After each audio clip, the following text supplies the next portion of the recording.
Colin, I went to write you a theme song and my garage band crashed on me last night. Oh. So yeah, you don't get a theme song. You don't tell him that. You don't go, hey, by the way, we almost did something really nice for you, but we totally didn't. Bazinga boys are here to speak all of their thoughts on the Big Bang Theory. Rob has an opinion, Vaughn has an opinion, Pete probably has one too. But most of all, Perverts and opinions. Hey, it's Vaughn. I'm the Bazinga boy. I'm Rob, I'm a Bazinga boy. P, who are you? Hey dudes, I'm a Bazinga boy. We're also so lucky to be joined by another Bazinga boy, honorary Bazinga boy, Colin, from the Full Metal Bazinga. Yeah, I'm so happy to be here. Well, I'm here, and I showed up, and it's 9:30 in the morning, and we're going to talk about this goddamn show that everyone watches every week. Yeah. Millions of people. Do you want to just introduce yourself and tell us what your show's about? Yeah, sure. So, hey, my name's Colin, and I do a show with 3 other boys called Full Metal Bazinga. And Full Metal Bazinga, is another Big Bang Theory podcast, but we only watch the most recent season, the final season, which, as we say on our show, is therefore the best season because, you know, every last season of a sitcom is guaranteed to be the best, and watching any other season is a waste of time. Okay, I wondered if you were going to say that on this show where we've decided to watch every other season. I appreciate your balls. So I wanted to start off this episode because we're going to be talking to you to us. If we're going to live in the world where we're watching every episode, we are kind of... You're coming from the future, from the distant future, from the year 2000. Yeah, the future year. Yeah, I got you. Yeah. So you will have information for us. So we've got some questions. And number one, the question on everyone's mouth hole, I'm sure is, especially for us, does the show get better down the line? Oh, well, like I said, it is the best season, it being the last season. Now, that said, what's your definition of better? What have we got in the future for ourselves? So I think something happens between, what are we on? Did we just watch season 3? Is that where you guys are? We're on season 2. That's Oh, I'm Don't get us sorry. hooked Okay. up. Episode 7. So somewhere in the decade of episodes that you still have to get, the way the show is edited just gets absurdly like frenetic. It just gets faster. Like I was shocked when I watched this episode about how long some of the scenes went on. Like they actually had people having conversations, and like a camera moved from one spot to another at one point, and I was like, damn. Every scene that we've observed so far in the last season has just been at most like 45 seconds long. It's just like so fast cut. I don't understand. They just like say one joke and then they just smash cut somewhere else. And it's just that. Do you think they've all just got lazy? Where it's kind of like modern day rock stars where they come out, play a song, and then they go in the back. I was going to for 40 say, minutes. Pete, They're I like, think they must have "That's signed an exclusive deal with Vine, and so they can only do 6-second Oh scenes. shit, Vine 2 is coming back. It's Big Bang Theory season 13 or whatever. Yeah, exactly. Well, you're going to be interested to know this because this season, the season 2, they've learnt about the concept of a B plot. In season 1, it's even slower. It's like one plot line, one story, slow moving. Nothing happens. At least now we've got 2 plot lines in this episode. One is, hey, 2 people are being annoying to each other, and some sort of rape quest from Shelfman. Which one yeah, are we Dr. talking Shelfman. about? I forgot all their names. Shelfman. So, what differences have you noticed in the characters as well? I want to know. I think so. Let me admit this. I've listened to all of your episodes so far. I went and did some research. admit like it's a shame. It's a shameful thing to admit. That's gorgeous, Colin. Do you know what I did? I like drove home from work and I was like, well, I better listen to like at least 3 minutes. Full Metal Bazinga. That's fine. It's always been my policy that no one should ever listen to anything that I put out into the world, just because it's like, they don't need to know that side of me. But I did do some research, and I was like, oh, okay, so I see, like, I don't remember what episode it was, but I know you guys have this theory or this stipulation, this idea that Leonard will no longer be the main character of the show. And I can tell you that's 100% accurate. Really? Oh, Glasses wow. Man does moves away from the center spotlight and it becomes all about Sheldon. So after a slew of Emmy wins. Yeah. Yeah. After he gets pelted to death with Emmys for portraying the world's most relatable monster. So you know about our theories. I've got some other things. So you would know that Stipples, even though it wasn't in this episode, Stipples is a big thing. How is that going in the current season? They have more layers, and also there are more women on the show. It's not all just about Penny. Okay. There's so many characters. There's so many Okay. characters. So Howard gets married, Leonard and Penny get married. Spoiler alert. Sorry. For the listeners out there that are starting with us back in 2007, 2008. They're going to be furious. Fucking hell, Colin. We invite you onto our show. You just immediately launch in. I'm sorry. I saw some photos from the current season. Why is Sheldon's face melting? That's the thing. So when I watched this episode with you boys, everyone looks so young and full of energy. And when I saw, compared to what I'm used to seeing, I was like, oh, who are these fucking just worn down wax sculptures of former human beings? Husks of their former selves. Do you know what's amazing? It's I think we all need to take a photo of ourselves now and then a screen cap in a decade when we finish this motherfucker of an effort. And we'll all look like just thumbs with headphones and microphones. Melted candle versions of ourselves. Yeah. That was what was probably the most depressing thing about listening to the 3 minutes of your podcast is realizing that they've kept the outdated comedy. One of the opening bits that you guys did was that there was a line about he dresses in drag in front of his wife. Yeah. Or something like Yeah. that. And it's I was honestly really hoping for a bit of progression, at least in the writing or something. So, but it sounds like literally that episode that you guys watched last week could have just slotted straight into season 2, no problem. The only thing that it seems like might have changed is Howard trying to be a less shit human. But maybe he's not. I don't know. You're making Whole thing. predictions on something you have know nothing about. Stop trying to look to the future brightly, you fucking fool, you fucking idiot. You know things aren't going to get better. Lose your hope, lose trust in life, die. Okay, so... Well, this sounds very similar to that phone call the other night, Vaughn. What phone call? You know when you thought you were leaving a voicemail, but you actually called me? What All right, I the want hell? everyone to pull up that audio file that I sent through. Okay, yeah, I have it here. Oh, fucking hell. I don't... Got it here as well. I didn't know you were doing a bit. I've ruined it.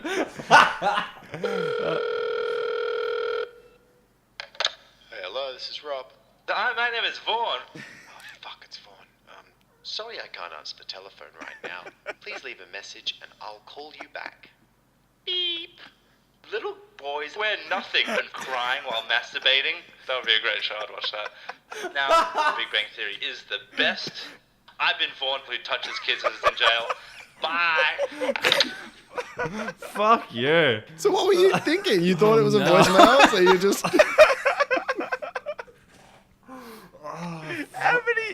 How many hours of audio did you have to go through to get that?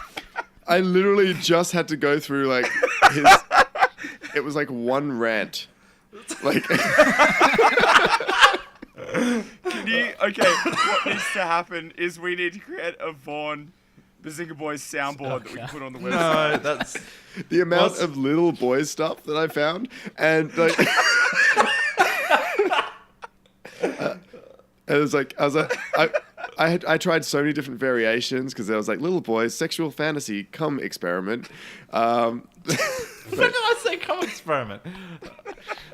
Anyway, can we... Anyway, sorry. Can we That get just seemed a off good this time to add that sand? Yeah, okay, great. Can we get off this sandbagging me and ruining my pristine character and get to the point?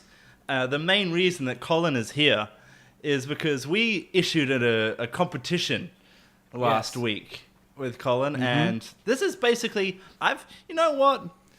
I've dabbled in the internet security business before. And there's this thing called a digital handshake. So we're going to be doing a digital handshake today to make this competition official. So the rules are, it's the first podcast, our podcast versus yours, to have a member of the cast, so someone who has been on screen on The Big Bang Theory, officially endorse them or come onto their podcast. The loser has to take official out of their name, tweet an apology and acceptance of the loss to the winning podcast, and also be haunted by a spooky ghost for a year. Right. Yeah, no, I saw that, or I heard it in your last episode, and obviously was intrigued. Now, I had a point of clarification. When you say cast, are you talking about main cast, anyone who's been on the show? Do crew members count? What's the stipulation here? I think Pete said on camera, and I think that's the best way to do it. We'll make it Anyone on bit camera. fair. I think on camera. So yeah, it needs to. It can't be like, oh, that was my mate Joe, back of the head in the DMV line. Yeah. Right, Someone not who's been something that we would need to be able to prove, It right? needs to see their face. We need to prove their face. Yeah, Okay, we need to no. prove that it's them. So Yeah, I'll say on behalf of Full Metal Bazinga and the 3 hosts I have over there, we accept this challenge. okay, the know? Bazinga boys extend their digital hand for a shake. We shake vigorously. I've got to be really quick about this because this is time sensitive. I've got to quickly invite a person to the call. Please welcome Big Bang Theory cameo actor Cregan Dow. Cregan, are you there? Shit. Oh, for fuck. Okay, now I'm bazingering you. I did message him. I Cregan's messaged been him. I a was like, long time no, cast fan. they know. They're following him as well because he's following He them. follows us as well on Twitter. He retweeted some of our stuff. We tried to get. He plays. He was in. I don't think you've gotten to his episode yet, have you? No. He's a maitre d' or something. He's a mater. Yeah. And I messaged him furiously going, please, can you come on our podcast so I can totally fuck these guys over? And he just didn't reply. So the competition goes on for now. But how good would have that been? So let's get... Oh yeah, it would have been great. It would have been probably the best episode of podcasting I've ever heard. Colin's texting all of his other mates in the podcast, just being like, "Yo, can you just hit him up and just fucking pre-record something Yeah. for next Quickly week?" create an IMDb, say you were in the show. Someone will be like, of course you were a background person. Approve. And then you're on the show. Stop giving them ideas. Yeah. Okay. Yeah. I appreciate it, but we'll find our own ways. All right. We have our own methods of getting people on the show. Don't stoop to our levels of trickery and death threats. So, Pete, what was this episode about? Okay, so we just watched. Beautiful segue, flawless. Season 2, episode 7, the panty pinata polarization. That's what we just watched, guys. So it's all about Dr. Shelfman and Raj being internet stalker sex pests. The end. There was a second plot. There was a first plot, actually, that you Yeah. missed. And Penny and Sheldon are in it too. So the things I've only got a few notes about this episode because it was terrible. It was. I watched the opening. Like Bare Naked Ladies theme song. So the magic was broken. Yeah. The only thing that I really have to say about this episode is Sheldon is back to being annoying from last week being annoyed himself. What a twist. You know how they say like having your friends have a baby is the best because you go and see it and it's cute and it's playful and it cuddles and then when you leave they have to do all the dirty work. Sheldon is the inverse of that where you get all the horrible stuff when he's around. Like it's just the equivalent of just cleaning out a dirty little baby asshole. It's gonna make that's made the cut for the soundboard. Yeah, I don't have too many notes either, Vaughn. The audience was surprisingly more laughy than normal. I don't know what was so funny about a pencil getting put down.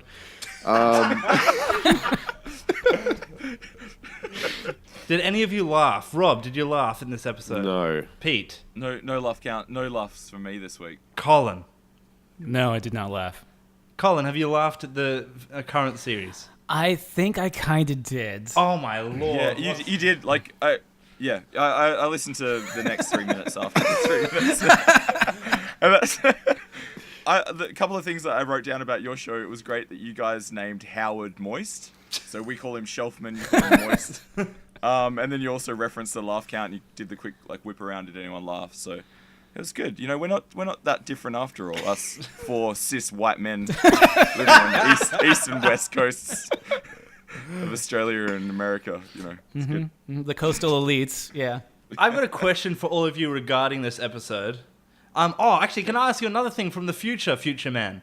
Yes. Can Raj talk to women in the current season? Oh, yeah, of course. Okay, so yeah, Absolutely. that got written out. So at this point in time, he has an inability to speak to beautiful women. So I have a question for all of you. The end of this episode ends on a very dark tone.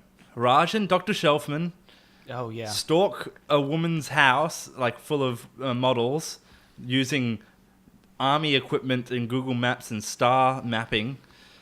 They arrive in a fake cable guy outfit to this location, and With lanyards and name badges as well. and then a model walks to what I assume is her room, and they just follow her into the room, and the episode ends.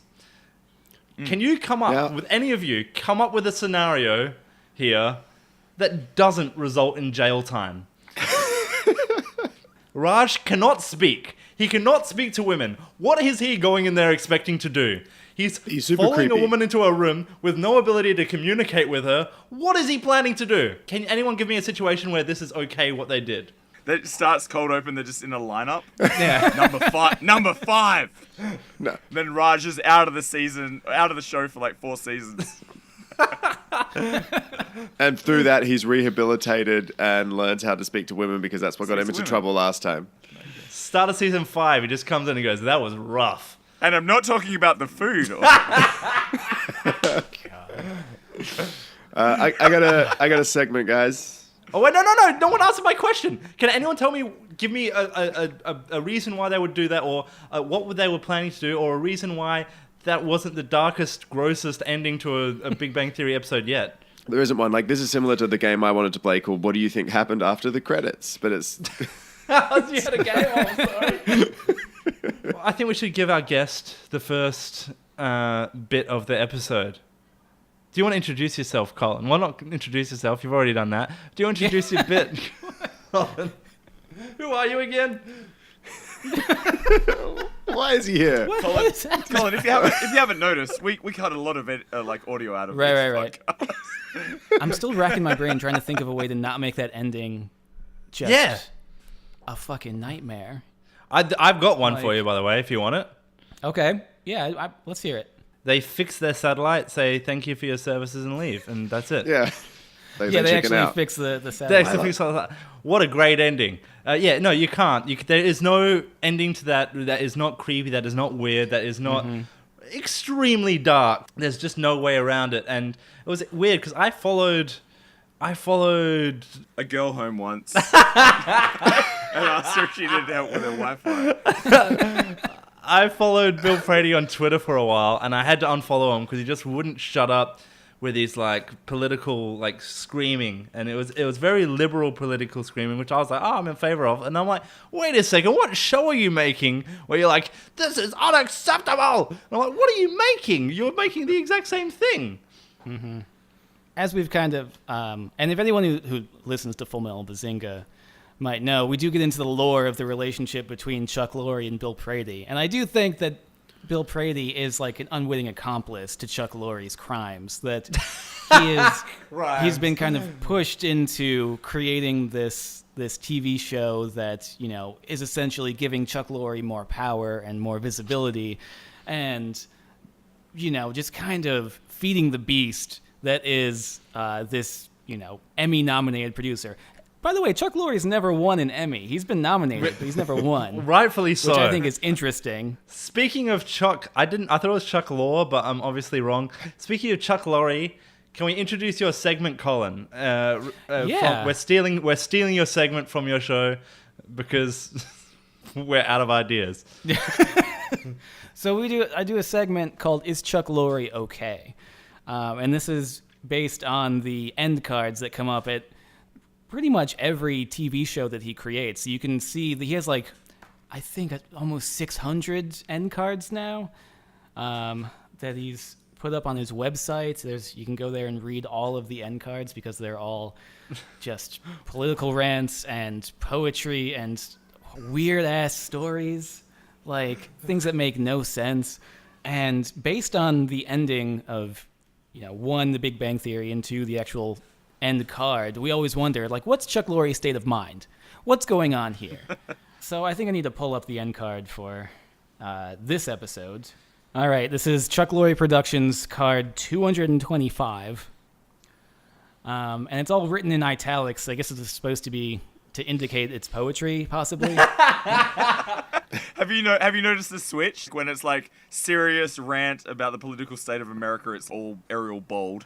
And then when it's singer-songwriter Alanis Morissette, it's italics and like soft Arial or something. Yeah, I think there's definitely a he has his methodologies, and he's communicating through this medium of end cards, because he's a master storyteller, so he can use any medium he wants in order to tell these stories. So he says, "We exist to bear witness. We had to be. The infinite needs us to see it. Without the perceiver, the perceived does not exist. That gives us leverage. Don't look until you get what you want." God, and he's written 600 of these. He's written so many. This is a short one from the ones That's a I've short seen, by one. the way. So what did you get from this, Rob? I got that he's not okay. We've answered the question. That's the end of the segment. And The second. end. I honestly think he's just stealing lyrics from like mid-2000s emo records. Pete, Yep. you don't know about this, but we've got a new segment. It's called Pete's Penalty Shootout. The rules of the game is this episode was horrible, weirdly. And so what I've taken is 5 jokes from the episode. I've given it to our guest Colin, I've given it to Rob, and I've given it to myself. And what we're going to do is rewrite these jokes to try and make them funny, because you are the studio audience of our podcast with all your giggling, all your laughing. You're the Jimmy most- Fallon. Yeah, you are the Jimmy Fallon of our podcast. I realize I make people feel good though, so. You're infectious. It's sympathy. Okay, that's okay. But that, dude, I got a cream for that. It's fine. So the point of this segment is we are going to go through these. It's going to be penalty shootout rules once you get past the original penalty. So if Rob makes you laugh in this first one and none of us do, he wins. If Colin I got a and point. Rob make you laugh and I don't, I'm out, and it's just them two. And it's until only one person makes you laugh. If no one makes you laugh, we go on to the next one. Oh no, my better jokes come later. I thought it was we would all do our. No, you're fucked now. Oh, I thought it was we would. You said penalty shootout rules, right? You didn't say sudden death penalty shootout. It's a penalty shootout. Okay, fuck it, we'll people play your shoot, rules and then then. your points happen. Okay, Okay. so we'll just play this Hey. game and we'll see how we go. Whoever gets the Don't most bring goals. sport into this, Rob. Yeah. Hey, if he's gonna have rules, follow them. Full disclosure, I didn't have enough time to write down one of my jokes, so I am going to take a loss on at least one of these. Oh, I reckon. Do you know what? The magic of comedy is improvisation. So I hope Fair. you can think on your feet. So this first joke in the episode, Howard is watching the models on the TV, and one of the models is allergic to chlorine. But he says he likes that because he likes his models pruny and bug-eyed. So the joke here is to have a better or funnier reason as to why he'd like a model that is allergic to chlorine. Rob, you're up first. Pretty. Okay, bug-eyed. so I went in a different direction. I wrote. Howard says, "Well, I don't want to meet her because he thought that instead of chlorine, the show said she was allergic to chloroform." No laugh from Pete. No laugh from Pete. All right, so 3 out of 10 was my little camera. There you go, 3 out of 10. Colin, do you have a joke for this one? Yeah, I went in a longer direction. So I said, Howard is fine with his future wife's allergy because he hasn't been allowed back at the pool ever since, quote, the drone incident. When pressed for details, Howard admits that while attempting to impress a bikini-clad woman by demonstrating his access to military robotics, he, quote unquote, accidentally marked a nearby Baskin-Robbins as a hostile stronghold, resulting in dozens of fatalities, including, coincidentally, the boyfriend of the woman he was trying to impress. See, that's a 6 out of 10. No laugh, but okay, they're both very good efforts. Next one, please. I do like your effort to not laugh, though. I like that. Yeah, I think that makes this a is better really segment. good because he's usually laughing at everything, and I realized how hard this segment is as soon as I started trying to write jokes for it. I'm like, this is actually really hard. Yeah, the premise sucks of the show, not the segment. So, one of the models is allergic to chlorine, and he says, as long as she's not allergic to chloroform, she's just fine. Oh, You've got it. Yeah, that was a bit of a lie. no, you're laughing because two of us did the same joke. Surely. It's it's Vaughn's shitty delivery that got me. Yeah, Oh, God damn part it. of jokes is the Vaughan delivery. gets the point. Yes. Okay, so I'm on 1. You guys are on So 0. if we were playing with Vaughn's rules, this segment would be over. Okay, let's continue then. Vaughn, you're honestly like, if this was like open mic night, you're the guy that walked up on stage, spilt his beer everywhere. You started saying the joke, your phone's ringing in the pocket, it's not on silent, and I'm like, that guy. That's the funniest one, but I'm the only one laughing about that. Joke 2. Penny is serving meals to make. Is serving meals to each of the boys and makes funny explanations as to why each of them have their assigned meal. Choose one of those meals and do better. Colin, do you want to go first this time? Sure. So I went with Leonard because she says a quesadilla with soy cheese for lactose intolerant Leonard.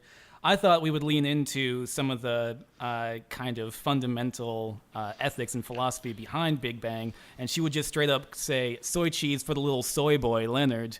But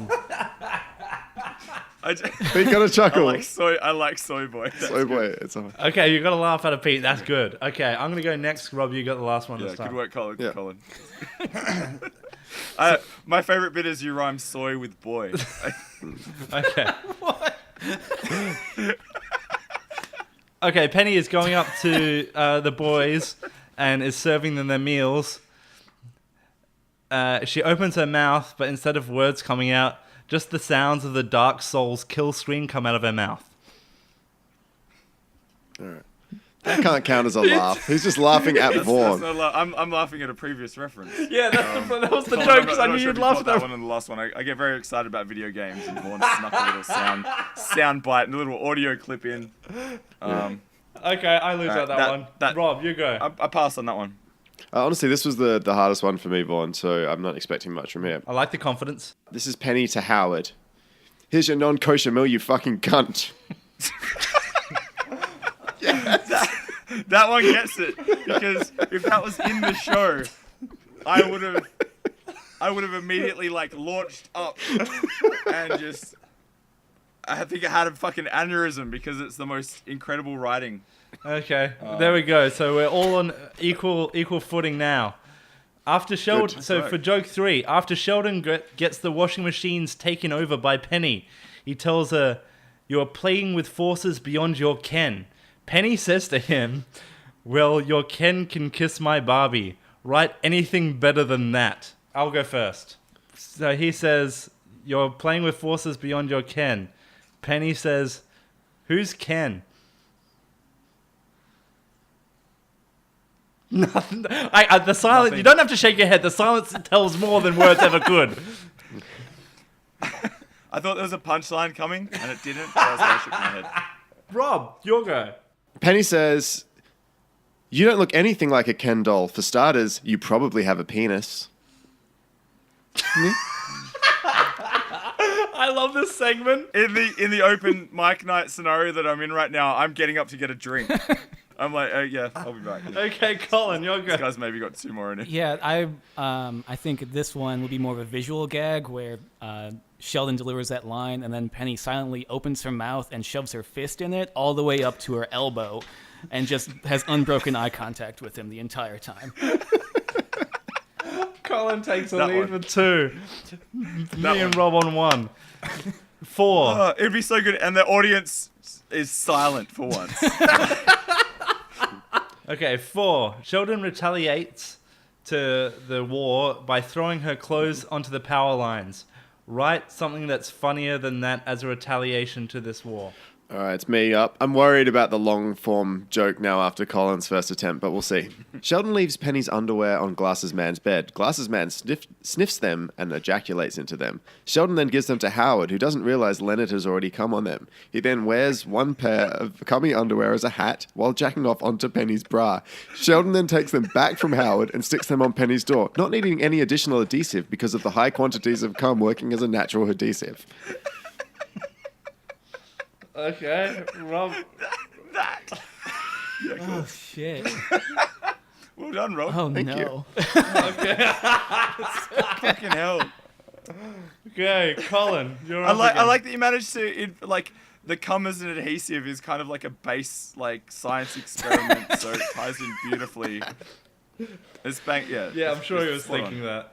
Colin, you're up. So, in retaliation for taking all the washing machines, Sheldon reports Penny to the Internal Revenue Service for not reporting her tips as income. This prompts a full-scale investigation into how exactly Penny can afford her apartment, eventually leading to the Cheesecake Factory being closed as a front for human trafficking. Fuck. Well done. These I said it last week. It's like, why the fuck don't the writers of the actual show put this much effort in it every week? Like, this is infinitely better.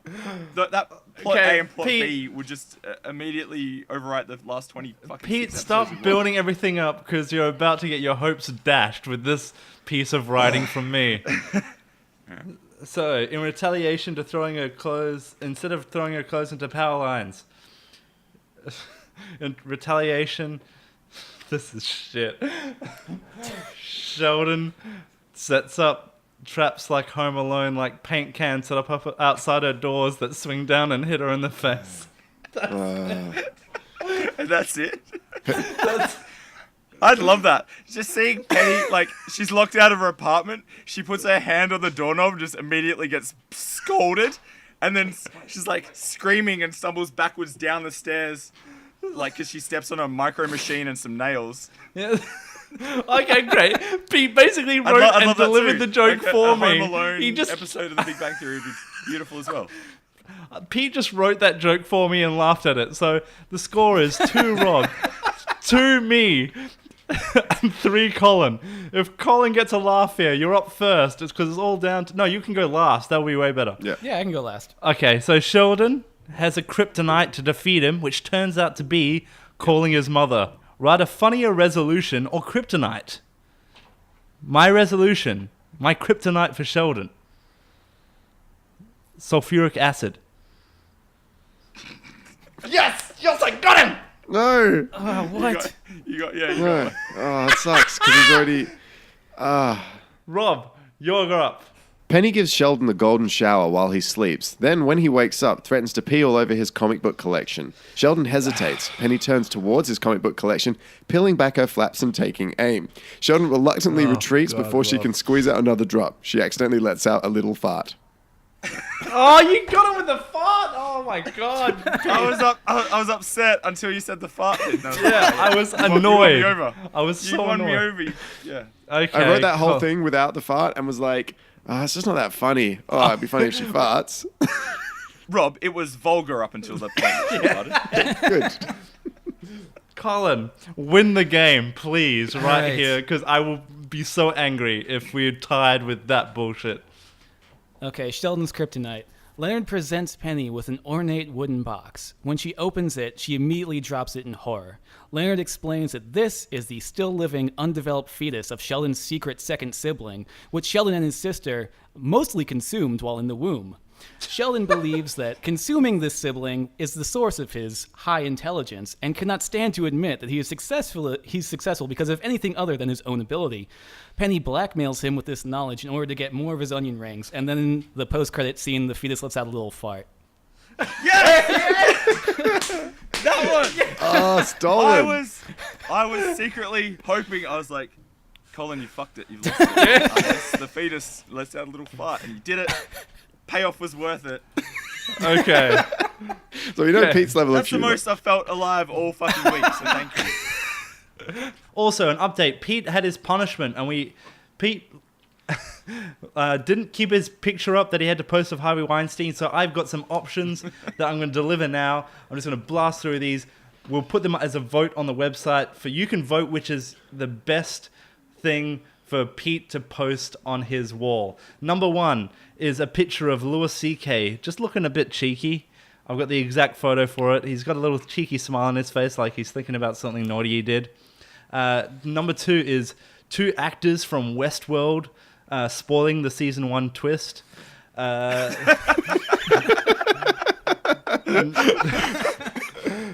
Number 3 is an anonymous mask with "We Are Legion" written on it, talking about how Anonymous are the scariest hacker group in the world. Number 4 is just a photo of a motorbike in a lower middle class front yard, like you're proud of that. And the last one, the person you hate most that is on your Facebook, or the person you hated most in high school, just a photo of them. Those are the options we're putting up on the...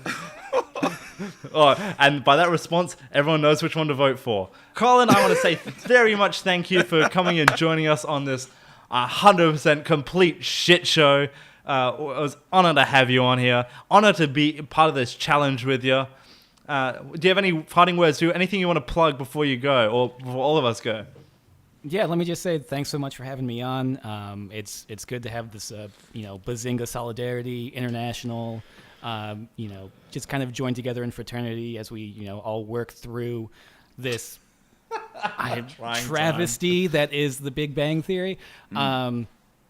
Everyone out there, if you want to listen to Full Metal Bazinga, you can find us wherever you listen to podcasts. You can follow us on Twitter at FM Bazinga. And I also do another show called Left Trigger, Right Trigger with the same group of people who do Full Metal Bazinga with me, and we talk about video games and all types of other random nonsense. So yeah, make sure you check that. Oh, and I work at I do a community internet radio at kpiss.fm. K-Piss. Is that K-Piss? Kpit, yep. So That sounds hot. That's a station.